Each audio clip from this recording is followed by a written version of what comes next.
こんにちは、たけチャンネルです。今回はですね、タミヤの12分の1、ローラ T70 M3 の制作の続きやっていこうと思います。はい。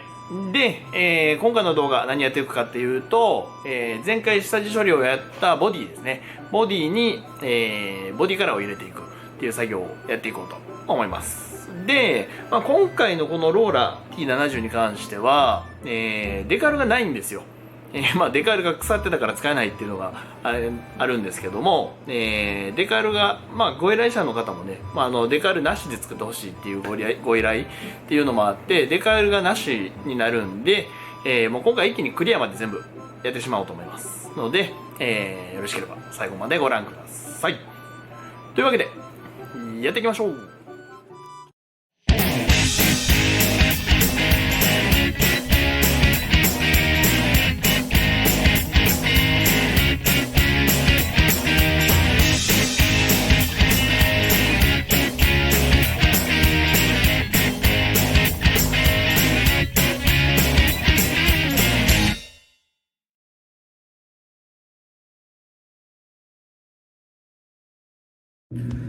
はい、それでは今回塗装をやっていきましょう。で、一応ボディの方、今で1日半かな、1日半乾かしたんで、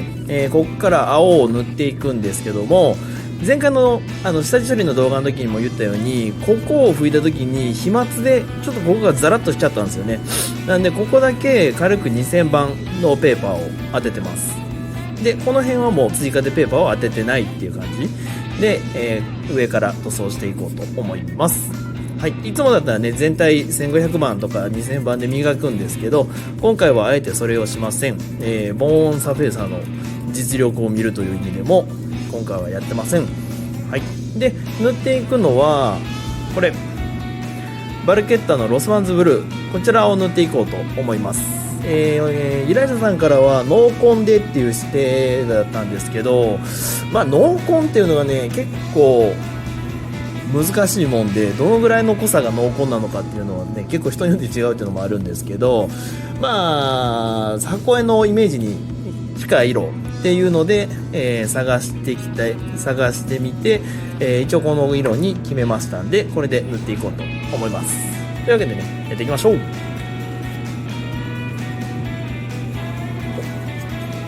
で使うハンドピースはね、タミヤのトリガーの 0.5 ミリ、これを使って塗っていきます。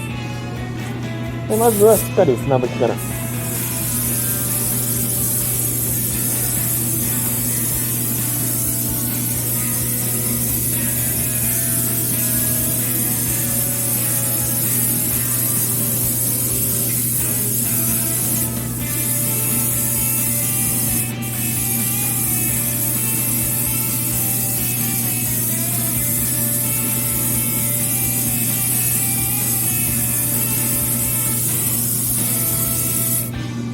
軽く砂拭きをしてあげて、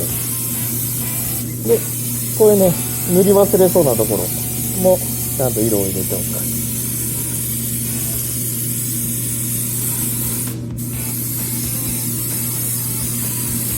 結構このフェンダーの裏側とかよく忘れるんですよ、塗るので。色を入れといて、で次にこの塗りにくくなるって言ってたこのヘッドライトのここに色を入れていきます。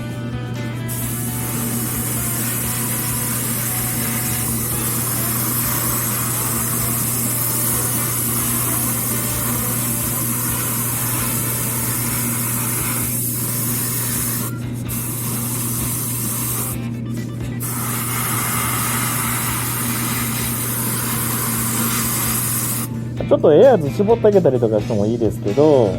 少しニードル絞り気味で、ちょっとずつ色をのせるっていう感じで色を入れてあげます。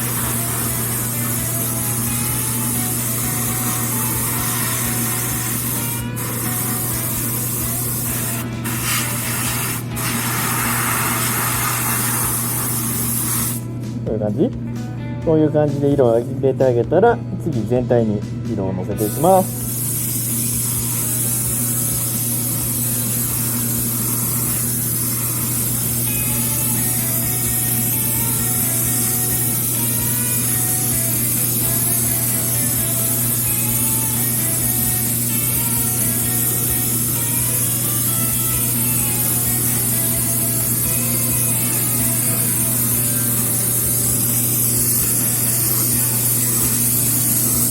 おっと、ほこりが。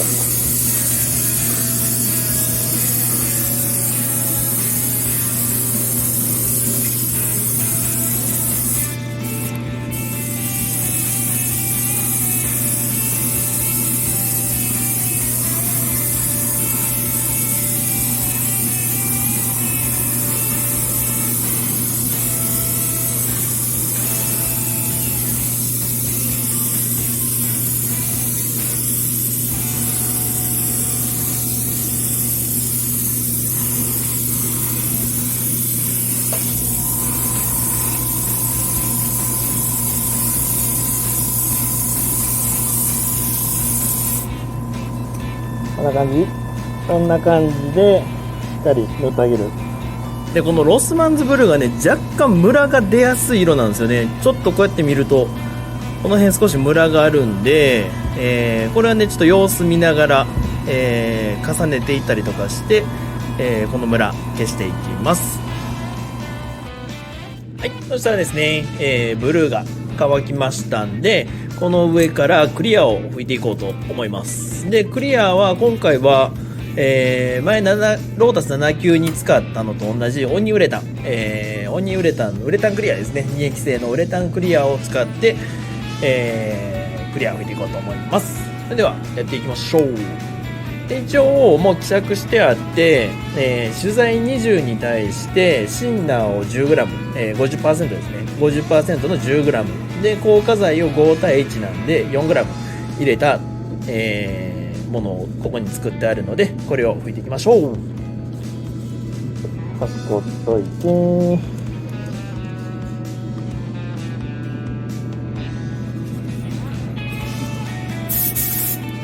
でね、まずは全体に砂拭きをやってあげます。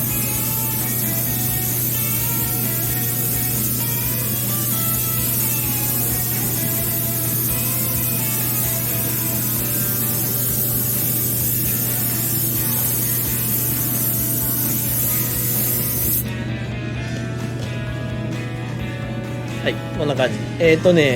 ラッカーの場合は下を溶かしたりとかすることがあるので、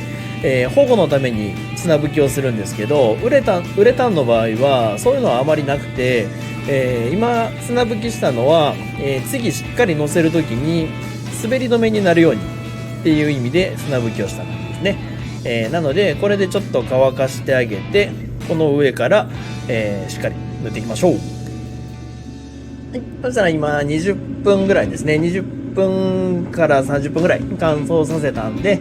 この上から一発目拭いていこうと思います。で、まあ多分2回か3回ぐらい拭く感じになると思うので拭いていきます。ちなみに、ウレタンクリアなんでね、防毒マスクは必ずやるようにしましょう。はい、じゃあ拭いていきます。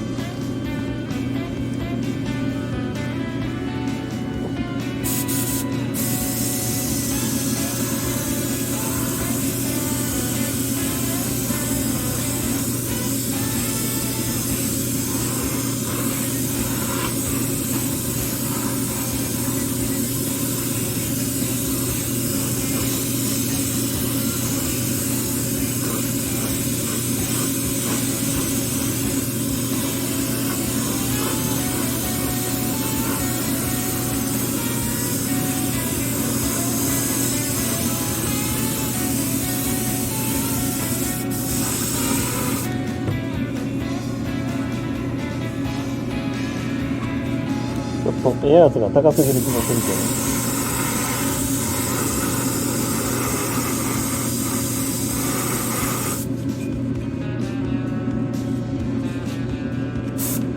はい。とりあえず1回目こんな感じで拭いてあげます。ちょっとほこり長さ乗ったような気もするけど。とりあえず1回目こんな感じで拭いてあげて、これで一旦しっかり乾燥させてあげます。まあ30分ぐらいですね。30分ぐらいまた乾燥させてあげて、その後また2回目拭いていきます。はい、じゃあね30分乾かしたんで、もう1回拭いていこうと思うんですけど、さっき拭いた時ねちょっとねエアー高すぎたんですよね。ちょっとコンプレッサーからハンドピースまでの接続のシステムを変えたんで、エアーツがちょっと高くなりすぎてたんで、エアーツもう一回調整し直しました。がね、必要以上にさっき出ちゃったんで、ちょっとね、20g、取材 20g だと足りないかもしらんっていう感じになってきたんで、いけそうなやつはもうそのまんまいって、もう一回拭いた方がいいやつだけもう一回拭いて終わりにしようと思います。というわけで、もう一回やっていきます。さっきとね、音が全然違うでしょ。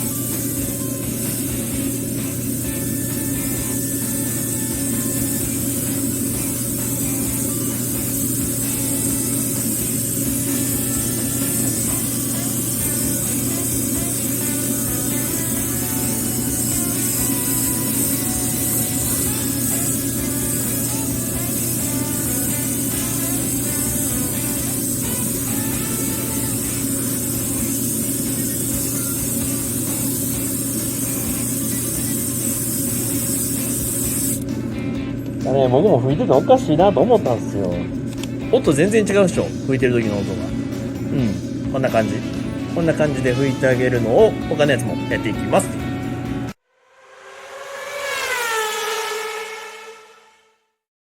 はい、そしたら、ウレタンクリア吹いて、24時間が経過した状態になります。まあ、間にね、乾燥機入れてたんで、何時間ぐらい6時間7時間ぐらい乾燥機の中に入れてたんで、それでもう大体固まってはいたとは思うんですけども、普通にそのまま店閉めて帰ったんで、今で一応24時間経過した状態なんですけども、一応こんな感じの表面になりました。まあこのね光沢感っていうのはやっぱりウレタンクリアならではというか、ラッカーでもこういう風にはできるんですけど、やっぱラッカーの場合は引けっていうのが発生するので、なかなかね一撃でここまでの光沢感にするっていうのは難しいんですよね。なので、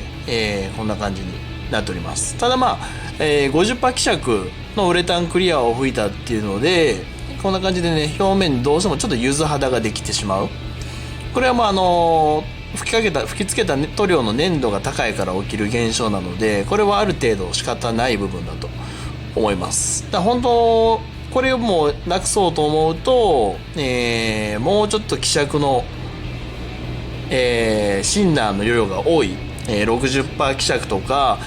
そういう風にしてあげた方がいいんですけど、ちょっと僕が慣れてないっていうのもあるし、それやるとどうしても垂れやすくなったりとかね、あとクリア溜まりが起こりやすくなったりっていうのがあるので、とりあえずこんなもんにしてやります。2回拭いただけでねここまでの光沢になるっていうのはやっぱり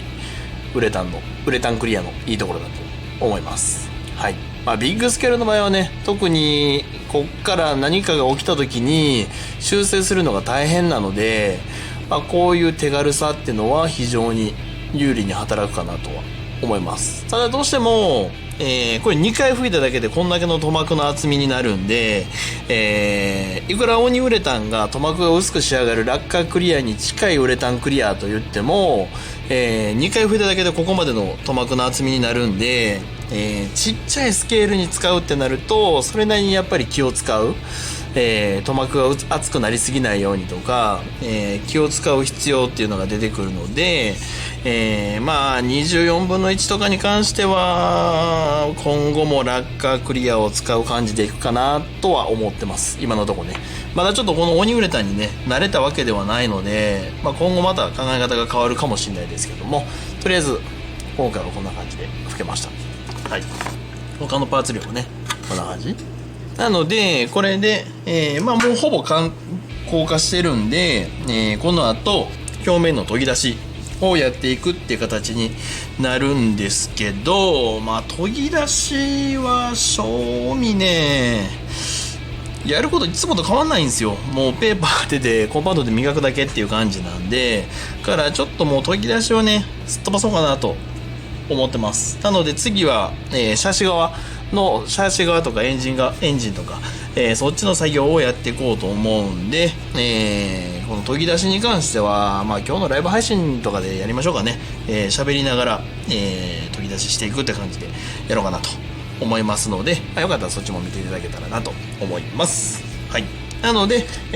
次の動画では、シャシ回りの塗装と組み立てやっていきますので、また続きが見たいと思っていただける方は下のチャンネル登録ボタンからチャンネル登録していただいて、横のベルマークで、通知オンにしてもらうと、最新動画アップされたら通知が行くようになりますんで、ぜひよろしくお願いいたします。というわけで、本日もご視聴いただきましてありがとうございました。